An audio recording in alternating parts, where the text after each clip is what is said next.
Hello साथी नमस्ते। मसित यो एक्सट्रिम R125R हो होइन। यसमा के ठिक छ अनि यो बाइकमा के कुरा नराम्रो छ होइन, त्यो म सबै भन्नेछु यसमा। सबभन्दा पहिला यसमा अलरेडी यो स्विच छ नि, यसमा किल स्विच अनि स्टार्ट स्विच सँगै दिएको रहेछ।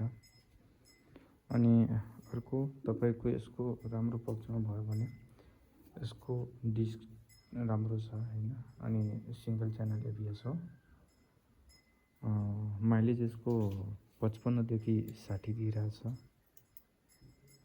पछाडिको त्यो ड्रम ब्रेक रहेछ त्यो। नराम्रो पक्षमा यसले के हुन्छ, यसको स्पिड छ नि, टप स्पिड तपाईँको 95 देखि 97-98 सम्म जान्छ। अनि यसको यो इन्जिन छ नि, यो OBD2 रहेछ।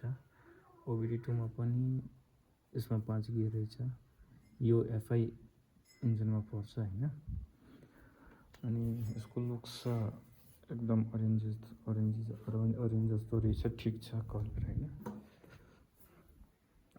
कलर ठिक छ। तर एज 55 देखि 60 माइलेज निकाल्छ यसले राम्रोसँग टप स्पिड निकालिरहेछ। अरू यसमा यो छ नि, यसमा एउटा ठुलो बेफाइदा के रहेछ भन्दाखेरि नि, यसको पछाडि यहाँसम्म पुरै धुलो चाहिँ पुरै कभर भएको छैन। कभर नभएर यसमा माटोहरू हिलो मात्रै अप्ठ्यारो गर्छ यसले। अगाडिमा पनि यसमा यो बर्साती दिएको थिएन, यो यस्तो छ। यसमा पनि पुरै इन्जनको भित्रसम्म माटो गइहाल्छ। त्यही भएर यो म बर्साती लाग्छु। अरू यो बाइकमा सब ठिक छ होइन। एउटा दुइटा छ, त्यो फिक्स गरिदिँदा बेस्ट हुन्थ्यो। धन्यवाद। तपाईँलाई भिडियो कस्तो लाग्यो कृपया कमेन्ट गर्नु होला। धन्यवाद।